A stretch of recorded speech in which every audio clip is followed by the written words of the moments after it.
to do presentations on very innovative types of projects going on in our schools. But we will head right into discussion. And we do have the Turnaround Academies update. We have with us presentations from the Mayor's Office. Tamara Wright is presenting, and Charter USA, I believe. Yes. No, Laura said no. So sorry. Tamara? Good morning, everyone. Just wait till Laura.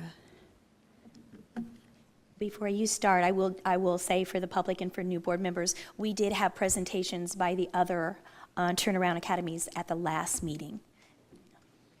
I wanted to thank you for allowing me to present this morning, and welcome to the new board members. We wanted to update everyone on our oversight process and our efforts to date, specifically for the new board members. In terms of the petition, the mayor received unanimous approval in February to assume oversight of the turnaround operators. During that time, we agreed to the MOUs and the contracts, and then we officially assumed oversight responsibility in June. We believe that there is a clear alignment between the turnaround principles and the mayor's vision. Furthermore, we believe in local control and oversight. And finally, with the petition, we had the support of the Department of Education, the City County Council, and IPS school board members.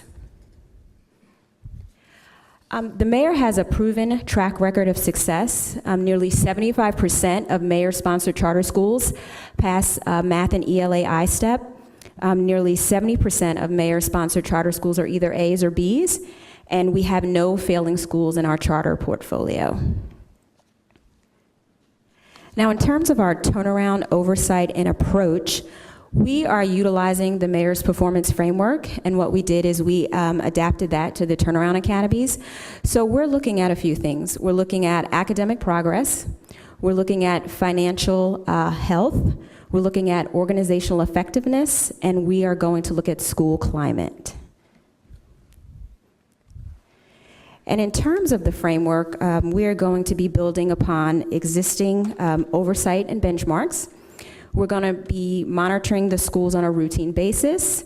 We will be collecting and analyzing data, of course, providing feedback to the operators and the school administrators, and then reporting all information to the Department of Education, of course, the State Board, the City County Council, and the IPS Board. Now, in terms of the specifics of the oversight structure, that's going to include regular meetings, so regular meetings with the school operators, with the operators and the school administrators. That's going to also include annual reports, and then external evaluators to come in and do a comprehensive audit of each of the schools. Now, in terms of this chart, I believe sometimes that visuals with a lot of arrows don't necessarily depict the picture accurately. So the takeaway from this is that we want to be very intentional in terms of our communication with the State Board, and not only communicating what's going on in the schools, but also we welcome feedback and input from the State Board as to how our oversight can be better. Communication, of course, with the turnaround operators as to what they're doing in the schools, actual communication with the individual schools, and then communicating with important stakeholders such as the City County Council and the IPS school board. And I think the takeaway from this is that we are all in this together. This has got to be a collaborative effort where everyone has the opportunity to communicate and provide feedback to provide these students with the quality educational options that they deserve. And in terms of our progress to date, so as I touched on before, we finalized all memorandums of understanding and contracts. We have developed a comprehensive 60-day plan that puts us to August 1st. We have begun meetings with operators to set clear expectations and guidelines. We have reviewed systems and processes to make sure that we are prepared to not only provide oversight, but provide effective oversight once school begins. And we plan to continue to engage the operators and work with them on a continuous basis to provide those quality educational options that we all seek. Does anyone have any questions? Okay, yes. I might let the board know that we're going to be getting with you and with the operators of the turnaround schools to get that template finalized, to have a similar template for reporting information. Yes. And so we're committed to doing that, and so we'll be getting that going fairly soon to get that established. Yes, thank you very much. You're welcome. Thanks.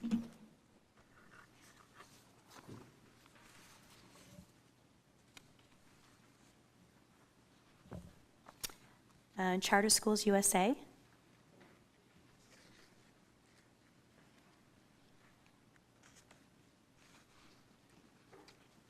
I'll let you introduce yourselves and Good morning. I'm Sherry Hage. I'm the Chief Academic Officer for Charter Schools USA, and these are our principals. Go ahead. I'm Dr. Terry Stoller. I'm the principal at Emma Donnan Middle School. Byron Ernest, principal at Emmerich Manual High School. And Keith Burke, principal at TC Howe. We wanted to take just a few minutes this morning to provide you an update and overview of the school year from this past year for these 3 schools that we operate. So thank you for letting us take a few minutes just to kind of update you on what we've been working on this year and where we feel like we've made significant progress and where we continue to look as we move forward this year. So we just quickly wanted to give you a snapshot look at where our enrollment was for the 2012-2013 school year versus where it had been in the previous years. I believe you have this information. I won't go specifically over the data. You will see that after the ADM count in September, we did have another increase in our enrollment for students joining our student population. So if you look at this slide, it just outlines how many 8th graders were at Donnan Middle that did not attend Donnan in the previous year. And this is a feeder school information for a slide about manuals information, where you can see the 9th grade students who were at the school, who were 8th graders at Donnan the previous year, and then the students attending manual who did not attend manual the previous year. And the same information for Howe. You can see that 54% of the students at Howe came from alternative schools this year or non-feeder schools to Howe. Yes, sir. From all over the city? From outside of what would be considered the boundaries, yes. And with that, we will move into specific school data, and each principal will be discussing kind of an overview of that. I think this is a really exciting slide for us because we realized how many of our students came in behind in terms of credits. And I think the part to the left side of this slide is the most interesting part, in that at Manual we recovered 151 credits with our students, 101 at TC Howe. 66% of our seniors at Manual recovered at least 1 credit and put them on track to graduate. 79% at Howe. So I think those are some, that was a success area for us that we really worked at, is getting those kids there recovered in their credits that they needed to be on track to graduate. Next thing I want to discuss is the T9 program at Howe. That is transitional 9th grade program. When we looked at our data. I'm going to interrupt you just 1 second because I want to digest something here a little better. Over half the students came from what traditionally would not be feeder schools. Do you have the attributes of those students? GPAs, discipline records, what percent? I mean, what did it look like? What was the profile of these students? Do we know that? So we do anecdotally, but remember in the transition year, we were at the school level not provided the discipline records or data on students. Well, that's right, we still had that data transfer cooperation issue. So that was not part of the information that we received. Now, obviously, when students come to school, you then start collecting Sure. that data and that information. And technically, also, one of the challenges we had was in the system. Remember, when students are placed in alternative schools or centers, they technically stay in their home school in the system because that's where they're anticipated to return to. So again, capturing that data was challenging for us. And we did that anecdotally with students as we went through the year. Did you find a lot of alternative school students were in that 54%? Very large percentage. Use the microphone. Is a very large Yeah, percentage, sorry. yeah. Over half of the 54% were from alternative programs. So you didn't go throughout the city and skim the best and the people who were really succeeding and excelling in school? No, we accepted everyone that came in the door, And everyone that later came on in the door. the slide deck, you'll see a percentage of students are on probation, things like Yeah, that data that we can I provide. think it's just important to note, through the transition, there was a shift going on here that Absolutely, seems, absolutely. yeah, okay. I understand what happened. There's no doubt about that. You know, we had a program that we're proud of at TC Howe called Transitional Ninth Grade. A large percentage of our students that were sitting in the 8th grade on paper that came in were overaged and undercredited. You know, so for instance, students 16 years old in the 8th grade, even up to 17-year-old in the 8th grade. So all the data will show you those students are not going to succeed if you keep them on the traditional track.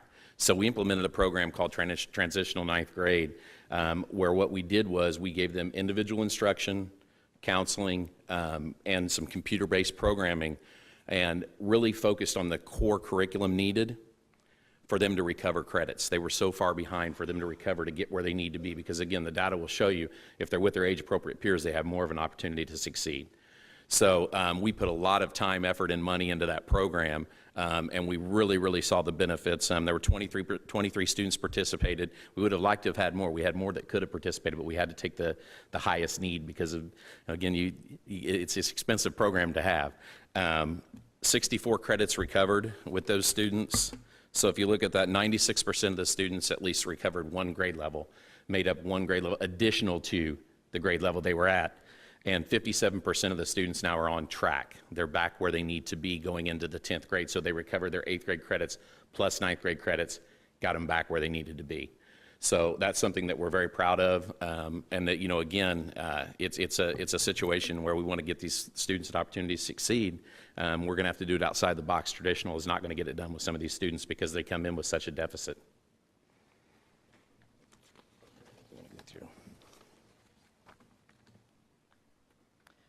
I want to speak a little bit about Emma Donnan and the discipline programs that we had at Emma. We started out very rough at the beginning of the year because, again, we have over close to 30% special ed, and we're talking EH kids that walked into our school, and that was such a high number. Plus, we have alternative kids that also came back from other settings. When we walked in, we realized that we needed to make this a safe environment, get the climate under control, and get the students engaged within their classrooms. That was basically our three basic focuses that we had at that time. So we worked with a partnership with INPD, plus, of course, we were working with the DOE at the time. So we had a lot of support. And also within the school, we started looking at the programs that we needed. And we too put in what he was talking about, Transitional 9. We don't, of course, have 9th graders, but we put in an alternative program where students who just couldn't succeed within the school or within the classroom, we put them into an alternative type of setting where they could earn their credits, but we also at the same time brought in behavior specialists, counselors, or whatever to work with these kids. And every 9 weeks, we would reevaluate them and send them, if they made certain progress, we sent them back to their classrooms. We had some great successes with that, and again, we had a few students who, of course, were in that room for quite a while also, but our total success. By the end of the year, if you were at Donnan at the beginning of the year walking down the hallways, the language that you heard, just the attitudes of the kids, how they reacted to the adults was kind of atrocious at the beginning of the year. By the end of the year, it was just amazing. It was very heartwarming. The students, you hardly heard of foul language walking down the hallway. If they were untucked, were not how they were supposed to be in uniform, and they saw a leader or administrator, they immediately started tucking. At the end of the year, we had dances, we had field day, we had field trips, we had celebrations, and the last month of May, we didn't have any students that we had problems with. It was just a great thing to see the culture change over that period of time. Many of the same supports were in place for Emmerich Manual, and again, I think this slide speaks for itself. We went from 28 serious incidents in the fall semester to 16 in the spring, and again, our philosophy was for the students that we serve that we want them in class, we want them getting educated, recovering those credits that we talked about. So the many of those things that we had in place worked in our environment as well. Could I ask what the numbers on the graph mean? Because you talked about 28 incidences falling to 16, but I see a 0 to 10. From a percentage standpoint. So it represents percentage? Correct. In those months.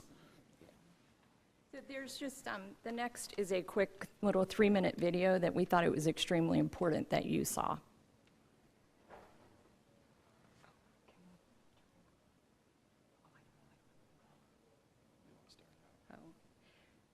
I'm going to go back because it's extremely important you hear it from the beginning.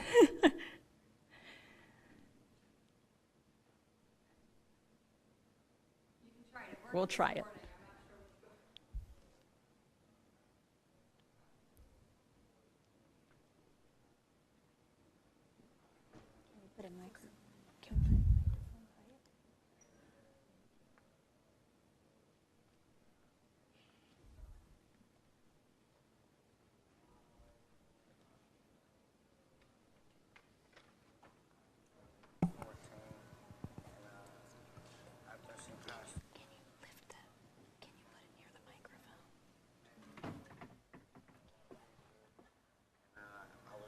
Okay. I don't know why the sound's not going, I'm sorry. So we'll, Try and work with unfortunately, it. we will send you that clip to watch. That is a student expressing how that in his life, education was not perceived as being important, and how he was actually selling weapons on the street. He talks about that in this video, and he talks about the impact that our IMPD SRO officer had on his life, and showing him the importance of education and being in school.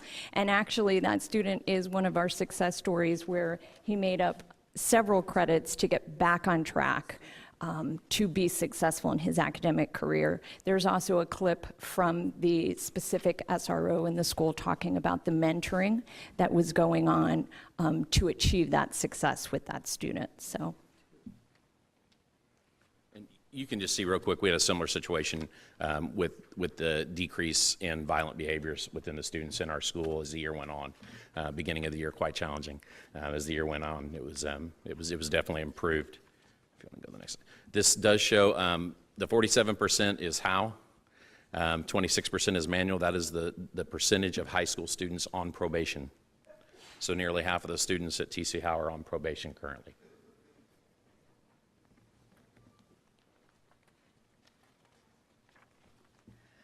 Teacher retention, as we all know, is a prime focus that we have to look at as administrators and a school organization, because the more teachers we can retain, of course, the better learning happens for the students. As you can see, we've had quite high percentage. At Emma, we're down to 84. The other thing I want to mention here is that we have some very young teachers that we are working with within our school systems. 21 out of 35 of my teachers came from TFA or Indiana Teaching Fellows, the same as with Manual and Howe. 84% return for Emma. We had a couple of teachers get married, move out of the area. And we also have to look at, of course, kids first and determine if we do have teachers who aren't quite meeting the standards that we need to have going on in the classroom. Of course, we have to consider that at the end of the year. And the next slide is just the opposite. It shows the expiration of employment rate. Expiration of employment. Remember, we as an organization have annual offers that we extend to teachers, and as we move forward and create action plans, as we collect data and determine the way we're going to proceed with our academic program, sometimes programming shifts, sometimes teachers aren't meeting. So basically, their employment expired in the year for whatever reason, and they were not returning to the schools. This slide just shows the amount of waivers that we will have this year related to what had been in the past with the school. Moving forward, it is CSUSA policy that we would not do waivers because we take very seriously that it's our job to make sure that these students that we serve have all the graduation requirements met that they need to have.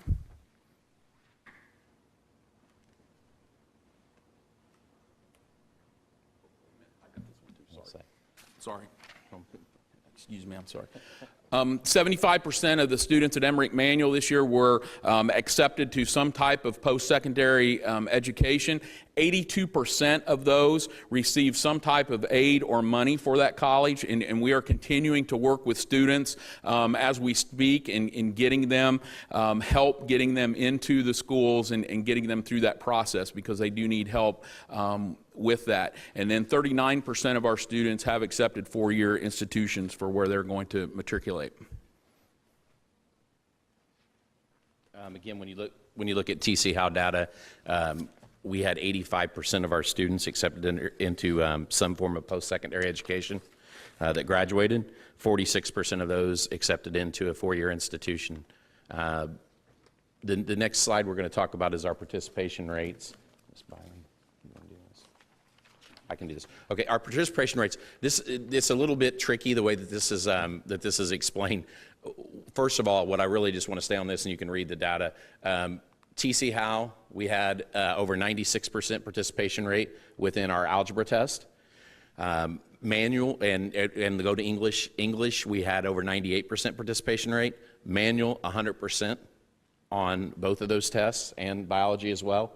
What we just wanted to get across to that is that we feel it's extremely important to test every kid.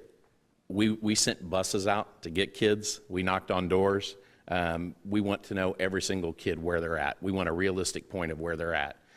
We know some of them come in as a deficit, but the fact of the matter is that we have to test every kid, find out where they are, so we can find out the course of action that we need to take to improve them. So we really made a great effort to get those kids in there. Those are definitely higher than they had participation in the past. So your charts that are labeled participation rate, what are they referring to? What that reflects is basically the percentage of students enrolled versus the percentage enrolled previous years, and the amount that we test. Like, for instance, give an example. There were more students enrolled at TC Howe last year, yet we tested more students than they tested last year, if that makes sense. So I'm sorry? Less students at Howe overall, but we tested not even percentage-wise, we tested a higher number even than they tested last year. So what I'm saying is that we definitely went out and made sure that our kids took the test. It was something that we feel is extremely important, that our kids have to be there, and again, we spent resources to go get them. Key points on this slide, again, enrollment, recruitment's important to us. We both TC Howe and Emmerich Manual had summer camps this summer for elementary through middle school age students, and those went very well. I believe it was 194 exact attendance at TC Howe, 100 at Manual. I think the most important part of this slide is our summer school program, of which we partnered with the Indianapolis Teaching Fellows, the New Teacher Project. We did their practice teaching with our students. They were excited about that. They're ready to do that again because they were in what we would call a real environment, and our students were well served by that, with lots of teachers in the room working with them, and again with those students that we serve, with how far behind they are in a lot of cases, that gave us a chance to remediate and really give them some one-on-one work at both Emma Donnan, Howe, and Emmerich Manual. We brought the Howe students, high school students, to Emmerich Manual, brought the middle school students to Emma Donnan, and worked through that. So again, that was a great partnership that we formed, and we're looking forward to doing that in the future. The grants that all three schools receive over the next 4 or 5 slides, you will see the Title I, the Title II, and the SIG programs that we have. These grant programs totally support our schools and many of the programs that we have to have. When we look at what we're going to use these programs for, of course, we look at our school improvement plan. We get information from parents, students, and outside community members, as well as our teachers and our staff there, so that we can develop these programs.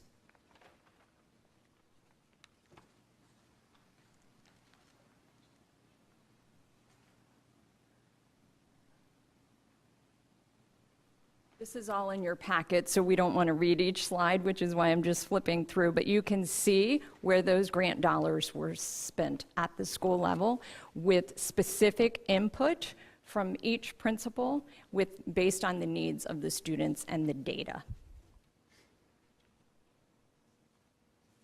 So with our next steps action plans, we have taken a lot of time working with the mayor's office and really looking at our internal benchmarking and data to determine our action plans as we move forward for this year. The action plans are in your packet, so we don't want to go line by line again. You can look at those. But just to let you know that we have been working this summer and looking at that internal data, determining our action plans, looking at programming, looking at individual student data to be able to develop their personalized learning plan for every student. We have looked at our data to determine what our IFC will be, our instructional focus calendar, as we move through the course of the school year. And we have hired some incredible teachers, looking again at specific data points to know that we have put great teachers in place to run the programs that we see being effective for our students in the schools. Questions? Yes, David? You have many successes here, and we don't want to lose those. Are you codifying or some way documenting these successes of best practices so that you can share it with some of our other partners? Actually, we just are working through that. As we've gone through the year, we've done a lot of diary mapping, a lot of journaling on our instructional focus calendars, on our guaranteed and viable curriculum plans, exactly what was working. We've actually held 2 meetings. We've created specific templates for turnaround work and looking specifically at what has been successful, and quite frankly, backing it up even further to say, what information do you need as you go into turnaround work, so that that's all lined up and ready to go in specific templates for each school, for each grade level, each subject area, and delving all the way down to looking at, as you get individual students, how do you ensure that you're meeting their needs from day one? I think it would be valuable for the department to coordinate and facilitate the collection of best practices dealing with our partners and maybe disseminate that. And maybe you're already doing that, I don't know it, but it would be really useful not only for the state of Indiana, but also for states across the country. Well, as a matter of fact, at our next meeting in August, the study session topic will be outreach, and you will see just that. And I think you will be amazed at how we're going to be able to share information, as well as develop a template, as well as work through the school improvement process to be sure we have things on track. So I think you'll be actually very impressed with what we're going to have in place. And I know the mayor's office, we've done a lot of work on that, so we're collaborating with them.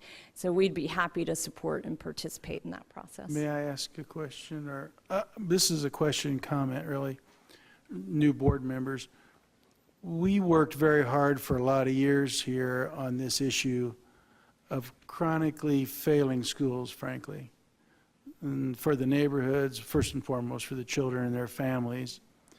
And we really want to eliminate this gap where folks at the bottom of the economic, maybe socioeconomic ladder are stuck. They have to be the vehicle. And we wanted to follow this through.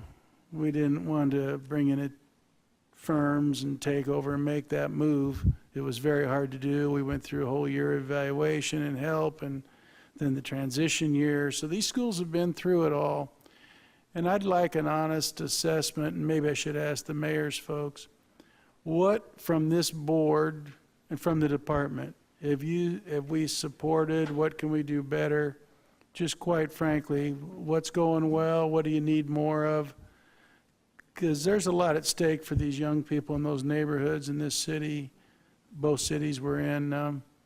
How do you see the supports from the department, the board, anything we've done really well or could help with? And I'd be interested probably from the mayor's perspective as well, but So I think we would like the opportunity to sit with the mayor's office and maybe document that for you, because there are things that have gone really well, and there are some areas. I'm not going to stand here today. We would never stand here today and tell you we're done. We're nowhere near done. We still have, it's a long-term process, and we do commend you guys for being in this for the long haul. Quite frankly, that's important. And so we would like the opportunity to maybe work with the mayor's office, document that, and bring that back to you. I think that makes a lot of sense. Tamara? I think from our vantage point, we'd like to see state board members actually in the schools. We've talked about, Arlington talked about at the last presentation, the huge culture shift that we've seen, which is important, but I think we also need to think about the academic shifts. That's critical. So I think it would be great to have state board members in the classrooms talking to teachers, talking to students, maybe even having an opportunity to talk to parents. So I think that would allow you guys to have greater input, to actually see and speak to these people whose lives we're actually affecting. So that would be my opinion. Carrie? go ahead, Karen. We had talked about having Right. state board meetings in some of these schools, and we'd backed off. Things have gotten busy, people have transitioned, but that would be something that would be Is that something that you guys informative would and still like to do? interesting, I think, for all of us to have a board Sure. meeting. I think a board meeting is sort of a formal setting. I'd like to visit some of these schools in an informal way and have the opportunity to talk one-on-one or in small groups and not have a formal agenda. I think that would be much more important to. They've been to do open. that. I've been to some of them and sat in with some of the teachers on some of even like their team meetings and stuff. And so it's been a while. It's been since last summer, and it was not for these three buildings, but they've been open to that. But I do think, even though it would be a formal setting, having a board meeting, even rotating through some of Yeah, these board other members can schools. feel free to just call up and go over and visit. And I think that Definitely. And I think that our office would be more than willing to take the lead to coordinate a visit maybe after a school board, state board meeting, since you guys are already here, so that there's no inconvenience. So we would be more than happy to take the lead on coordinating those efforts. Yeah, and maybe that's a better approach than having a formal board meeting there. We certainly could arrange for formal board meetings, but I kind of, of the same mind, you're going to get more if you go in a small group and have an actual real feel when school's in session. Madam Superintendent, I would like, given the importance of this, I want, and maybe it's just me, but I suspect my colleagues here want it. We took this responsibility on. I want an unvarnished, hey, this is where we're really shining with the department and the board. Here's areas where we think we could be more successful with these children in these neighborhoods, okay? That's the whole goal. Not making me look good or bad here, just put it down. I think we need some kind of semi-annual, okay, first semester's over. What did we learn last year? At mid-year, I'd love the mayor's office to, here's what we see. Make sure it gets in our hands. We ultimately have responsibility for these. I think it should be very clear here. This is not a sight out of mind. And we, you know, we went there, and we thought it was the best thing to do, and I know it is. But now, even more important is following through, and I need a really written, crisp thing that we And could Dan, look I at. think your point is well taken, and I think that's part of the process we're going to be doing when we talk about the templates, we talk about the outreach, and we talk about the school improvement processes pieces that we're going to work through, is to have that rigorous kind of timeline to really evaluate what it is we're doing. Absolutely, Superintendent Ritz. And in addition to working with the Department of Education on a template, our office is in the process of developing a dashboard based upon that template.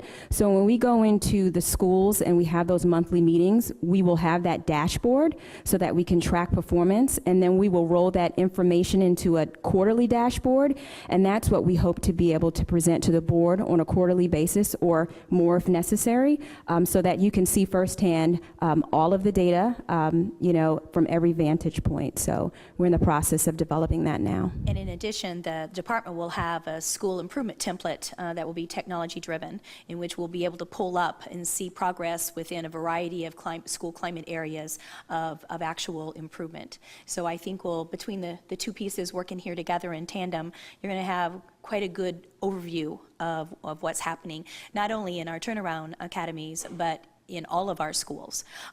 So you'll be able to have a good view of how we're supporting not only the schools in academic watch and concern, but all schools. Thank you very much. Are there any questions or comments regarding the other reports? And if you're a new board member, probably the very first thing you noticed was, oh my gosh, all these reports look totally different. They're very hard to decipher and try to figure out where improvements are and concerns are, and so that's the process we're going to be working on. But are there any other questions regarding the reports? Carrie? I have a question. I don't know if this is the correct time, or I should wait for the funding update for the turnaround academies, but last year we had a school in year 5. Yes. And Glenwood. Correct, down near Evansville, or in Evansville. And depending on how data Yes. would result, they would be in year 6. And so do we have a plan? I mean, in theory, the school year starts in a couple of weeks. Do we have a plan for, if the data comes out next week, what we're going to do? Well, first of all, Because legally, we have some obligations. We have. You sure do. And so, you know, I don't want to wait until I think we're already behind, but I don't want to get any further behind. correct, and of course, it's not our fault that we're behind. Right. It's ISTEP. And so when we get that data in, we'll certainly be able to look for that. But Glenwood has been on our radar all year, since I come on board, for sure. We've had extensive dialogue. My outreach group is already on it, and they received a good sizable amount for school improvement under the SIG grants as well. So we are working with them on their plan, and going forward, we're very specific about what that should look like. And of course, we are going to be bringing all of that to you as soon as we have that available in terms of the data, so we can quantify what it is that we might need to be doing. But yes, Carrie, we are on top of it. Thank you for your comment on that. Are there any public comments regarding turnaround academies at this time? Laura, nobody signed up? Nobody signed up for any topic? Okay. Electronic participation in meetings. Bernice, if you would like to take the podium and introduce yourself as a member of the Department of Education. And Well, Superintendent, before we leave Yes, turnaround Tony. academies, I did want to address something regarding the Roosevelt turnaround. oh, yes, thank you, Tony. As most of you all are aware, the Turnaround Academy statutes require that the turnaround school operator have use of the facilities, equipment, supplies, transportation support for the students during the period of the turnaround. It was the position of the DOE at the beginning of the turnarounds that we would leave it to the school corporations and turnaround school operators to negotiate an agreement for use of buses, equipment, facilities. That's been done in, I think, every case at this point except for the Edison and Gary Community School Corporation turnaround. It's now been over a year, and quite frankly, this should have been probably addressed more firmly a year ago, but I just don't see us going into a new school year without an agreement. There have been a lot of issues over the last school year related to the fact that Gary Community School Corporation and Edison had not agreed on certain use terms. And I think that it's time that we get involved at a stronger level in that process. I think the superintendent's done a good job referring it out to mediation. My concern is that I don't think the parties are sufficiently motivated to conclude the mediation. And to get sort of past the impasse that I think they're at now, I think it would be appropriate for us to set a deadline for which they would themselves conclude what the use would be for for school buses, facilities, and all the statutory issues. And if they don't, by that deadline, come to their own agreement, statute provides us a range of remedies from having the DOE let our own contracts to make sure facilities are maintained, students are transported, all the way to deciding ourselves what the term of use would be between the providers and the school corporation. Now, no one wants to do that, but the idea of letting them to continue to drag out the current situation without an agreement is just untenable in my mind. So I would like to set a deadline of our October 2013 meeting for these parties to agree on a shared services agreement, or if they have not done so at that point, I think we should entertain other methods. That's my motion. If I could have Bernice speak to the topic, thanks. So you get an update. Well, right now we don't have a second, so. Oh, okay, well, Yep, second. Thank you. Your points are very well, Bernice Corley, General Counsel with the department. Your points are well taken about the situation. And for new board members, please know the department has been active in this situation in attempting to bring the parties to the table. We have procured and paid for a mediator to help the parties come to a solution. No one wants to see this linger on longer than it should be. So your points are very well taken about seeing this come to a solution. I have been waiting to get a report or looking to get a report from the mediator, and I'm certainly will be able to update the board as we know more going forward, but your point is well taken. do you see any issues, Bernice, with the actual timeline that they're wanting to set? Practically speaking, I think that's a reasonable timeline. I would hope as we know more, certainly if something complicates and it seems like there are factors that would support pushing it back, I would hope the board will be open to listening to those factors. But October 2013 seems like a reasonable timeline. And I would add that the department doesn't have the authority to do that, you do. So I guess we have a motion to get this completed by 2013, and by the board meeting of October 2013. And we had a second. Any more discussion? All those in favor say aye. Aye. Those opposed, nay.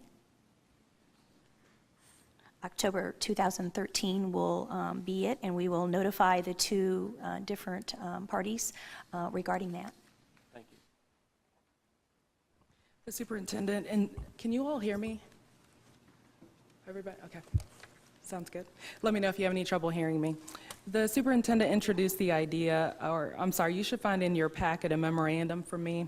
It's called Use of Electronic Means to Participate in Meetings. This was my effort just to bring the topic in front of the board to let you know that there is this tool available at the board's convenience to utilize. What you'll find is the requirements that are necessary for the board, should the board want to adopt it. Please know that the board members cannot participate electronically without the adoption of an e-participation policy.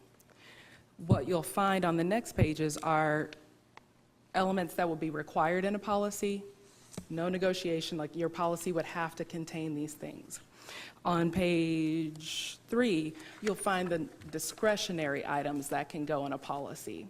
I would suggest maybe as a guide, if the board does choose to consider an e-participation plan, to think why would the board want to use an e-participation plan? If the board wants to use it for board members' convenience, if that's how you see it, then that'll certainly guide the discretionary items you might choose to put in that policy. However, if you see the e-participation policy as emergency only, if there's a weather situation or something that would physically prevent you as a member coming, that would certainly guide your policy discretionary choices that you would put in there. So I just wanted to put that in front of you. If there's any interest on the part of the board, the department would be happy to work with the governor's office in preparing a model for you all to consider and vote on. So I look for feedback from the board. Do we have feedback?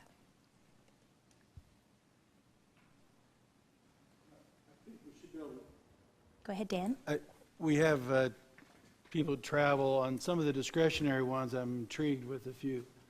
Like if I was in North Carolina, would I go to a shopping mall and call in, or how, I don't know how they do the public thing was. But I think we should be able to do that. I like some limitations, and I think we'll have to consider those. And you finished with the idea of maybe getting with the governor's office and bringing a recommendation. And I'd be real interested in considering it, because I think we need that option. I would like it to be more rare than regular. So is it your preference that we go ahead and engage in dialogue with the governor's office and then bring something to you to review that you could then revise? That's my thought. I appreciate Okay. the memo, by the way. It was interesting. It was intriguing to start considering these, but I'd kind of like to narrow it, and then we can go to the pros and cons. I'm The memo didn't really get at what Dan started to talk about, is the intent of it.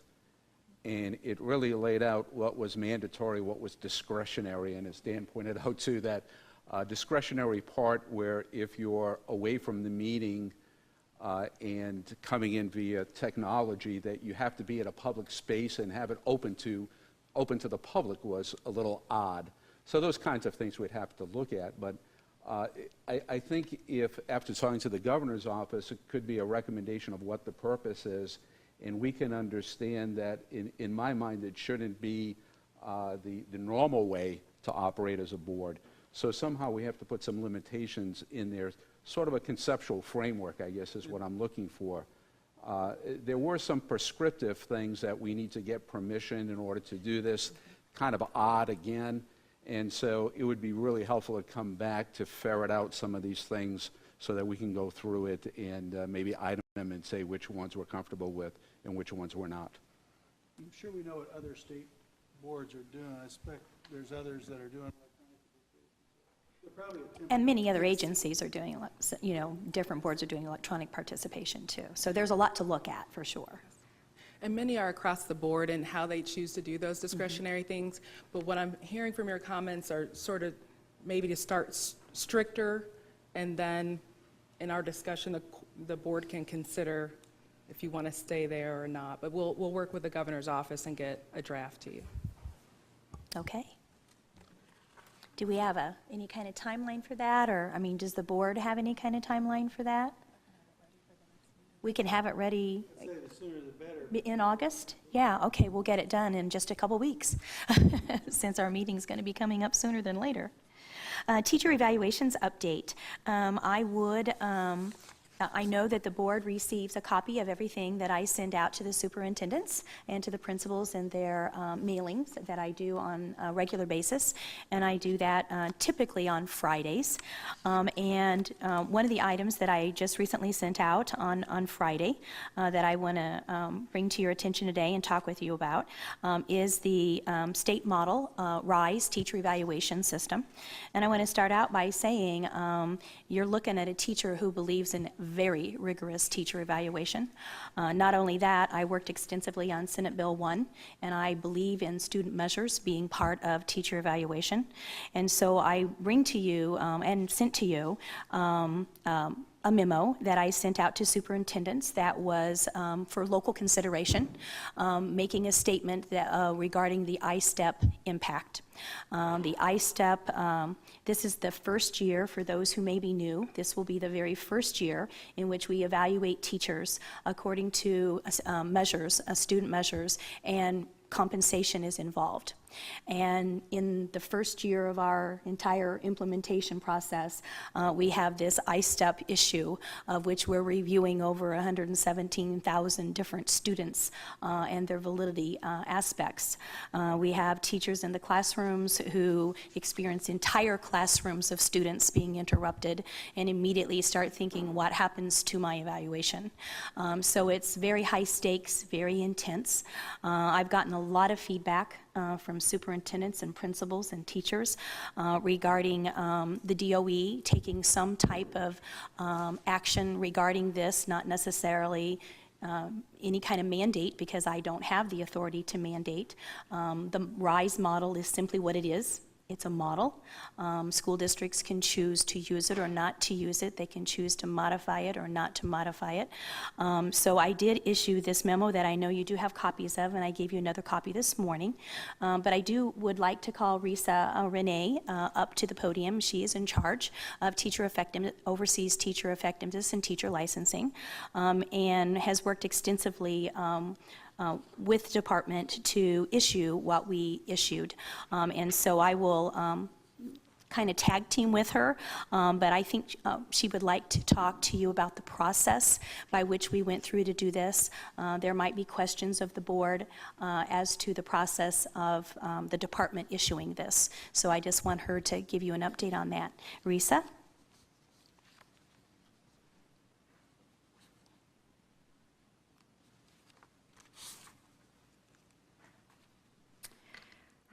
I would say that the process of thinking about a modification to RISE really began in the department when the test disruptions occurred.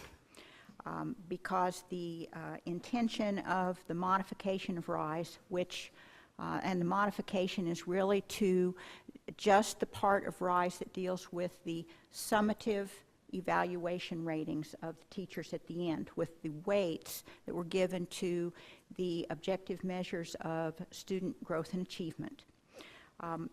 So the modification only affects that one section of RISE. The remainder of the RISE model is unchanged. In addition, it is only for this year, 2012-13. It is not a statement in any way of the significance that should be applied to the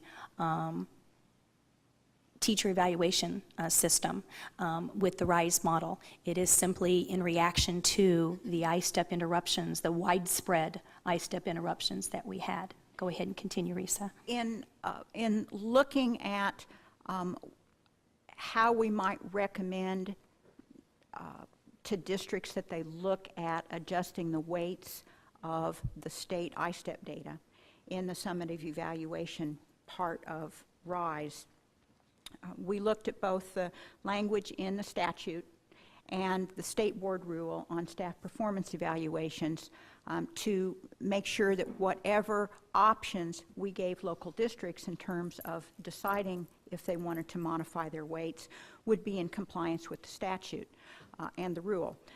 The statute requires that the component of teacher evaluations that includes the objective measures of student learning and growth or student achievement and growth significantly inform the final evaluation result. But significantly inform is not defined in the statute. In the state board rule, it goes a little further, and it indicates that when you're using multiple measures of student achievement and growth, that if there is state ISTEP data, which is the state growth model data, available for teachers, that data must be the primary data source. And again, primary is not really defined, but our view was that primary meant that should be weighted more and have more significance than the other measures of student achievement and growth. Would corporations that were unaffected by the ISTEP irregularities be able to take advantage of this? It is an option that's available for any districts at this point. What was difficult to do, which is, a lot of thought went into this, really, because you had some widespread reaches, and then you had some areas that didn't have. You had some schools and some that had interruptions, and you had some schools and districts that did not. So the geographics of it was so widespread that we felt we needed to just give the locals the options to look at that. They do that through the discussion process in their own district, and the superintendents, the administration, has full final say on what happens. It's not a negotiated item in any way. However, I will say that it was my choice to issue it prior to August 1. August 1 is the beginning of the formal bargaining process for the teachers. All the parties are now getting the information on the money. They're getting information on compensation. And in many districts, because we implemented both the new evaluation system and the compensation system in the same year, many districts have chose to use this next biennium of money coming up right now to pay teachers for their work in 2012-13. So I felt it important to get information out so that districts had time to do any kind of consideration through the discussion process if they so choose. Many of them, I feel, Tony, will wait perhaps until we actually issue the data information regarding ISTEP, but we felt it important that if they wanted to engage in dialogue, that we give them permission to do that, so to speak, if they so choose. I guess I just want to be clear on the reasoning from our perspective. Sure. Is it that we're offering this because of what happened with ISTEP? Oh, yes. Oh, yes. There's no other reason. But so if a school corporation was not affected at all by ISTEP, They may choose to just keep their percentages as they are. But I will tell you, Tony, that there are many districts out there that have already, when the ISTEP issue started, they already started having dialogue and discussion and lowered their significance. but doesn't that sort of undermine the idea that we're going with RISE now? Oh, no, not in my personal view, no, because RISE, we didn't change anything else in it, only if they wanted to do this. This is not mandated in any way. But we also wanted to send the message that with such widespread ISTEP issues and questions about perception of validity on teacher evaluation and compensation, that districts should be afforded, even if they're using RISE, the opportunity to have that dialogue.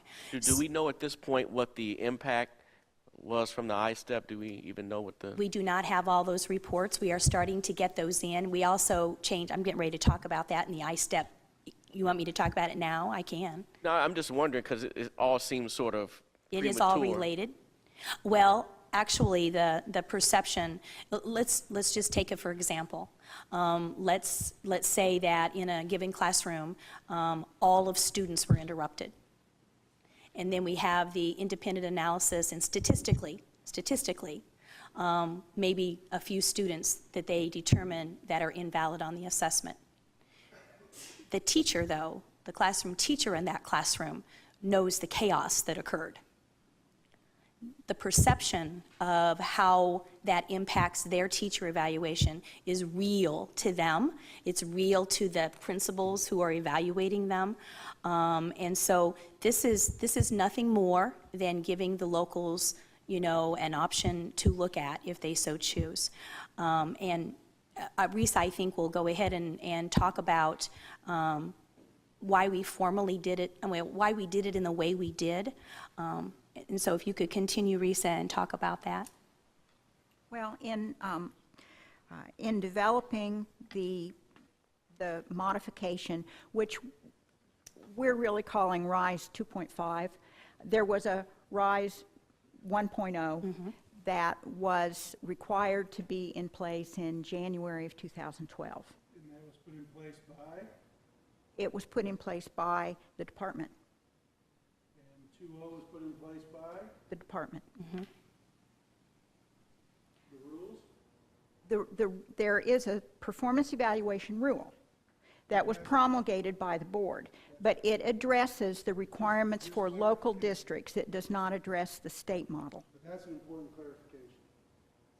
Oh, yes, the adherence to your Absolutely. rule is vital. The- Most definitely. The rule was certainly promulgated by the board, but the rule does not address the state model.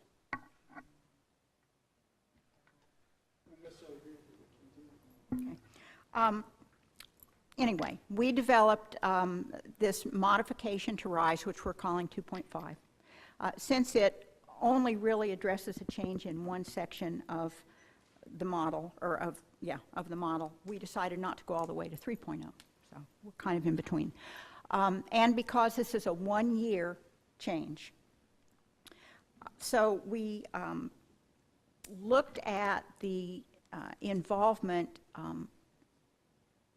between the department and the board in the past on the development of RISE, the first iteration, and then the modification that was issued.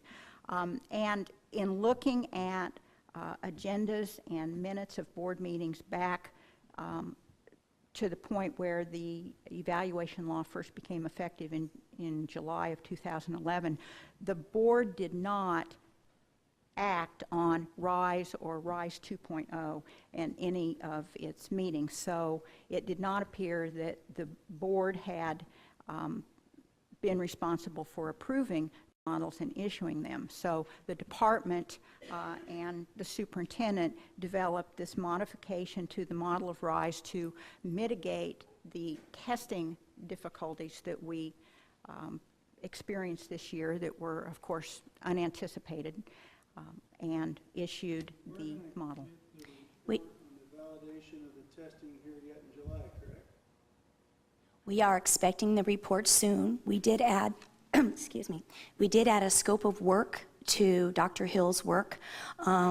We want him also to review CTB's analysis. So we are just now knowing that those things are going to start to be available, and we haven't yet even had any dialogue, but we have heard from both of them that they're ready to get with us and get that information to us. I might point out that there are two measures that occur in a teacher's evaluation in RISE that are affected by the ISTEP scores. It is not just the state test that is listed there, it is also the school-wide learning measures. And the school-wide learning is figured up on the basis of ISTEP, and it actually is the grade of the school. So there are two components that are a part of that that go towards a teacher evaluation in RISE. And I also gave you kind of an information sheet that I think you got here today. There are three groups of teachers under RISE, and depending upon if you have state testing, you know, it depends upon your significance of the scores to your evaluation. In the simplicity of what we did is that the group 3 who did not have statewide testing, their evaluation is based on 75% of the rubric. So we didn't want to do anything other than have an equality this year saying that the rubric may be the most important piece of evaluation of a teacher this year in our very first year of implementation because of the really widespread issues that we had with ISTEP. So it is not an attempt in any way to give a statement in general about the department's feeling on the significance towards that on an evaluation measure, but it is in total response to the ISTEP issues that we have occurred this year, and it will be the first year that we're evaluating teachers based upon it. May I ask, we had been told Yes, fairly Sarah. specifically in the past, can you hear me? We were told fairly specifically in the past that the department did not recommend or choose RISE as a preferred model. Does this modification change that any, or is it still the same viewpoint from the department? As a superintendent, the evaluation model that is from the state is RISE, and as a superintendent, I have told locals quite openly that any model that follows the law and follows the rule is appropriate. That I'm not going to actively say, and promote that you should use RISE. The state requires to have a model as something that schools can use and actually modify. And I think that's appropriate that the state have a model so that districts can work off of that. There are also 15 others now that can be viewed and looked at that comply with law and rule that also can be doing that. So the most important aspect of a teacher evaluation system is law and rule. And I want to say openly that I support that. So when we look at the models carefully, we want to be sure that they're in compliance with that and making sure that that's occurring. As a National Board Certified teacher, I actually believe in extremely rigorous teacher evaluation systems. And this is a total reaction only to the ISTEP. It is not a reflection of any personal view that I have, but it is a reaction to and a message to educators on the first time that we're having teacher evaluation and money based upon that the department really acknowledge the ISTEP does have significant bearings on the teacher evaluation system, and the stakes are very high. And so it warranted, in my personal opinion, and in conversation in the department, that we issue something to actually let the education community know that we do believe the ISTEP interruptions, whether individual student scores and how that works out statistically, the perception of my entire class was interrupted not once but twice, and my pay is based on that, is significant, even if it's only one teacher. So realistically, there could be a wide variance in weighting throughout the state. from There district could to be what? district. Variance in weighting. There already is a great variance in weighting, Sarah, throughout the state. Oh, most definitely there is. And I will also say that the TAP, those who are doing the TAP program approached me early on, right as soon as all of this happened. And they wanted to have a meeting and talk about the significance. I will say openly that the TAP group has already had concerns regarding the school-wide measures being calculated with the passive growth model, and they were questioning the appropriateness of how we were attaching that to teacher evaluation. So we've been in dialogue with them, and in fact, we sought their attention, we sought their expertise in actually coming forth with this, and they were in agreement that they would also probably advise their schools to do this in addition. So we didn't do this as any type of political statement on my point of view. This is done in total reaction to the ISTEP issues that Indiana unfortunately is faced with. I would be the first to agree, and I've said publicly that what happened with the ISTEP test is unacceptable. I mean, the perception of me, the perception of my school, the perception of my district are all based on it. But my concern is how corporations or even buildings disseminate this, because I can name teachers in my building that their data, I can assure you, is not valid. It had multiple interruptions. It's not going to work. Personally, I had no interruptions in my classroom. So my data should be valid. How do school corporations break down who this applies to, who it doesn't apply to, before we know exactly? And what- BJ, that's the very point in why I felt I needed to issue this before, serious discussions happen and bargaining starts to occur for compensation pieces. And I think when people build their systems in their districts, they have to, I don't think they're going to be able to say, this teacher gets this significance, and this teacher gets this significance, and this teacher gets this significance, and that's the quandary that we are in.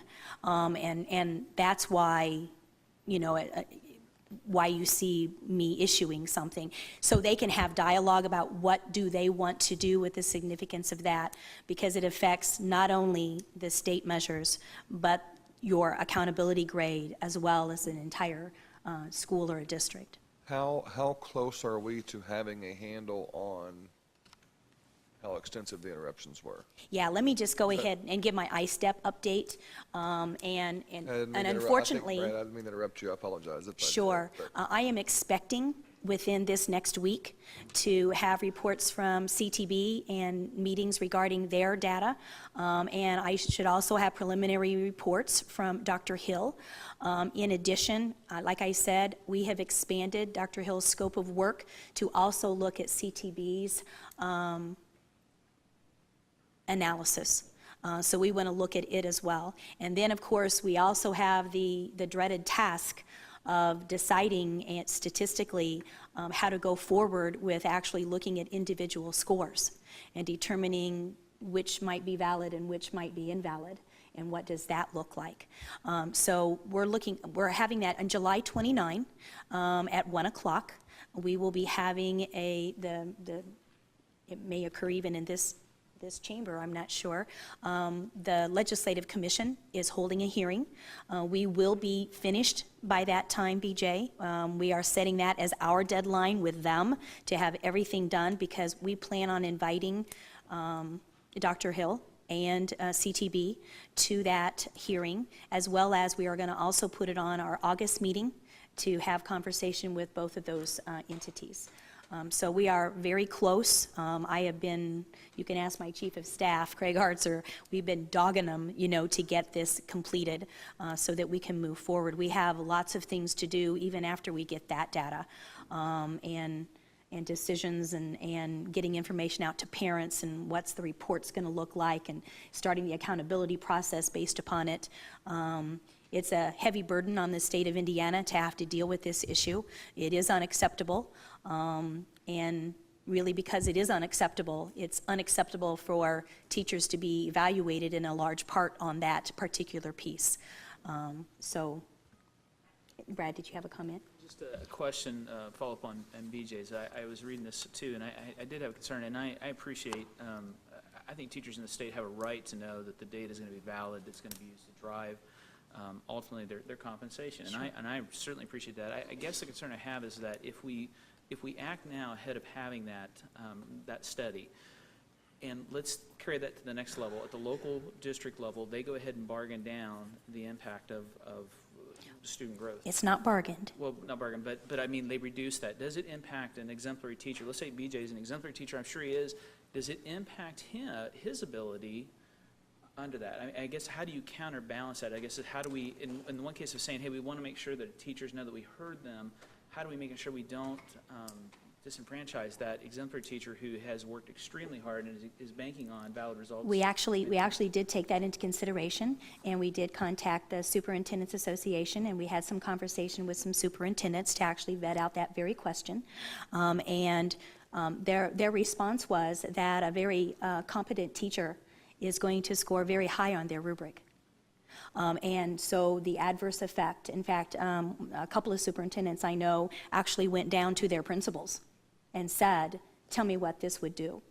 and the principals came back and verified that this is going to be right on, this will be on par with our rubric pieces that have identified the teachers that are effective or not effective. And so, in essence, and I think I've made it very clear to superintendents that this is this year. This is because of ISTEP. If you wish to do this, entertain it.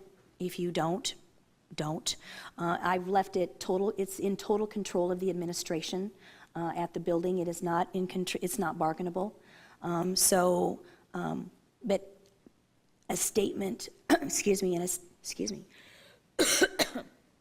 a statement from the department regarding the extent of the interruptions with ISTEP was warranted. It really needed a statement from the department. Yes, Andrea? What if the disruption had affected only 3 corporations and the determination were made that they had been adversely affected? Would they have the ability on their own to exempt that piece of accountability from the evaluation system? Okay, say that again.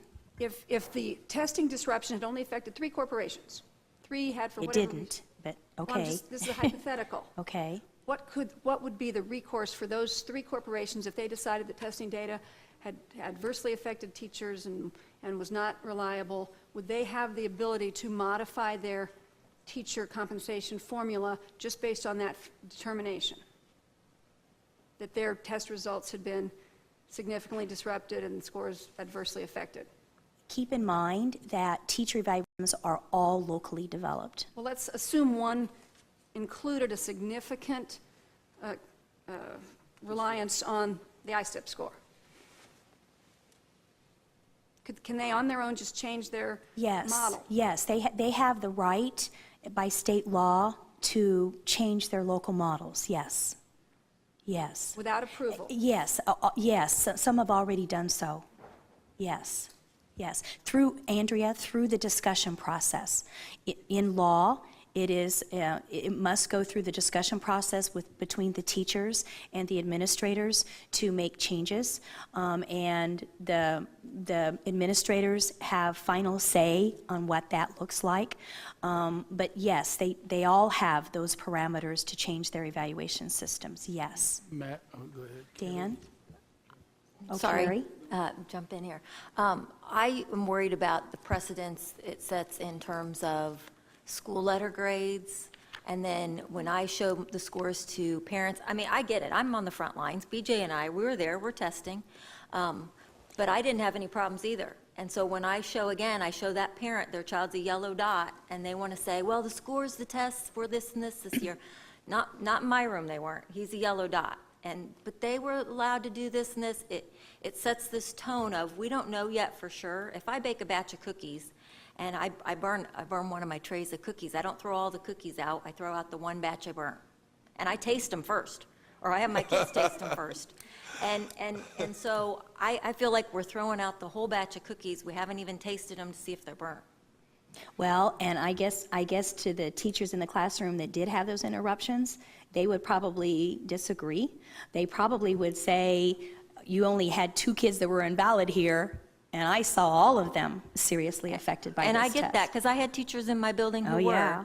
And I get that they're upset, and I get that they're frustrated, and it's garbage. I could, but I don't want my scores, I don't want the precedence that my scores are any less valid for those students when I show those parents because there's this perception. Oh, now you're that- speaking to something that I've addressed, okay? I think I've addressed, Carrie, and that all scores are going to be reported, all information is going to be reported to all parents, like all.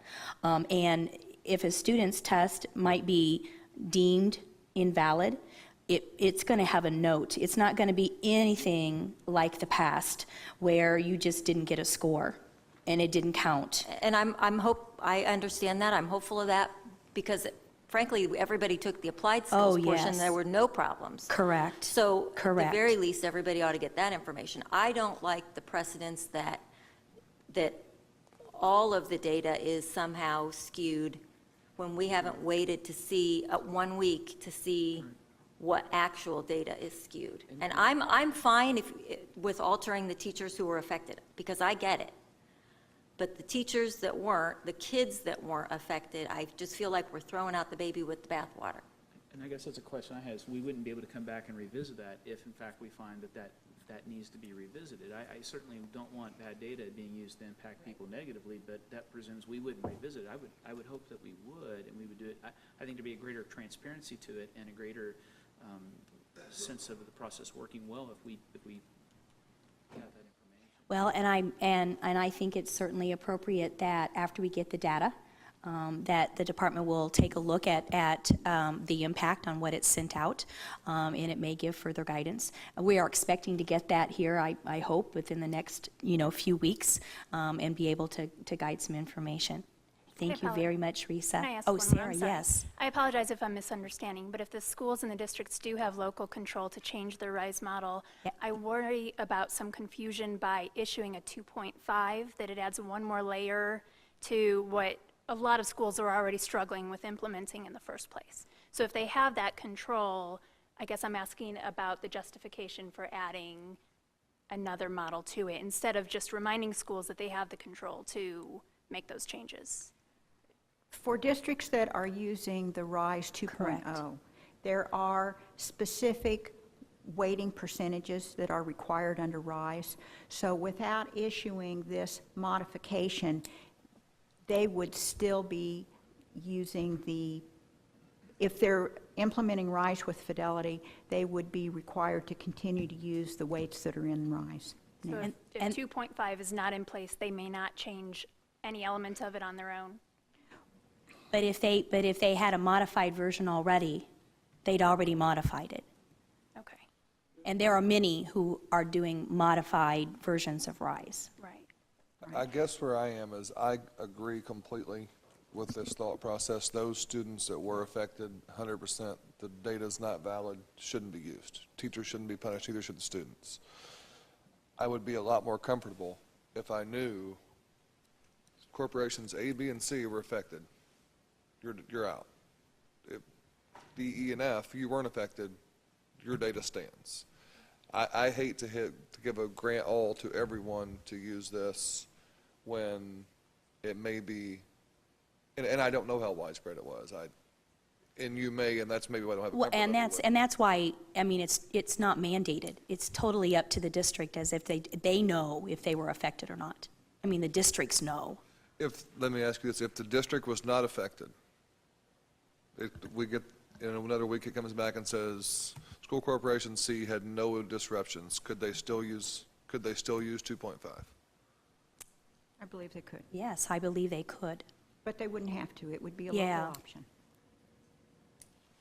But haven't all the districts already been told they could do this? They could make this adjustment for this year? We have issued this, yes, correct, we have. Yes. What can we really do about that? I mean, how do we even unring that? If we don't like that we've told them that, it's probably, if nothing else, quite unfair to go back and tell them, well, actually, you can't do that. I know we told you last week you could, but this week you can't. I mean, theoretically, they could have gone into a school board meeting last night and voted based on that letter to make those alterations. Just for the 12-13 It's only for school year. 12-13, based, Policy-wise, it's very bad, though, that the department will be out ahead of the state board like that. I think there's something to learn here. We're paying for a professional evaluation of what happened, and we act before we get the information. Bad deal. State Board of Education put a lot of effort in this. We had formal hearings, not just a call to this group or that group, but we talked this through. We've done a lot of training.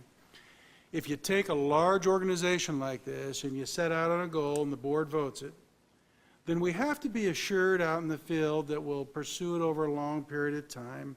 There'll be individual problems where you have to use administrative discretion if data is bad, of course.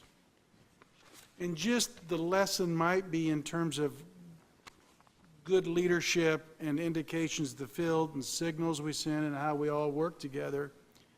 You wait a week, So you get the information, you have a board meeting. How do we want to say this? How do we want to give them advice about using bad data to pay or evaluate a teacher? If they need advice, that seems like most superintendents would figure that out. But we ought to try to, when we invest a lot in a process and come to a rule and a policy pursuit that says, as professional educators, the learning outcomes of our students will be very, very important. That's an important move. It's a bold move. We made a commitment to it. So when we hit a hitch, how are we going to deal with it? And I think just working unilaterally against what I know that the board intent, we went through all the meetings, and I know what we're trying to accomplish with it. And the professional educators I know, they understand ultimately their students' learning and learning growth is very important. So I just think the lesson here is let's be careful about unilaterally setting out against the spirit, if not the letter of the rule that the board passed. That would just be the thing going forward I'd be particularly attentive to, and I appreciate you bringing it up at this point. But I don't know there's a lot we can do now, other than I'm very anxious to see the professional report we're paying for about what we'd have to do with the data school-wide or for individual instances. Huh, BJ? That seems like what we need. There's nobody more anxious than me about that, I can tell you. Legislative updates. Senate Bill 464 and House Bill 1003 both deal with special education funding to non-public school. And one deals with going to residential care, children in residential care. And I can tell you that we have upcoming meetings. To give you an update, we have stakeholder meetings on both of these on July 26th. And it's our intent to bring the emergency rules to you at our August meeting. On Common Core update, I believe Claire provided you with a timeline regarding Common Core, but I want to add to the timeline because it's the department's intent to go beyond. Excuse me, let me get my piece here.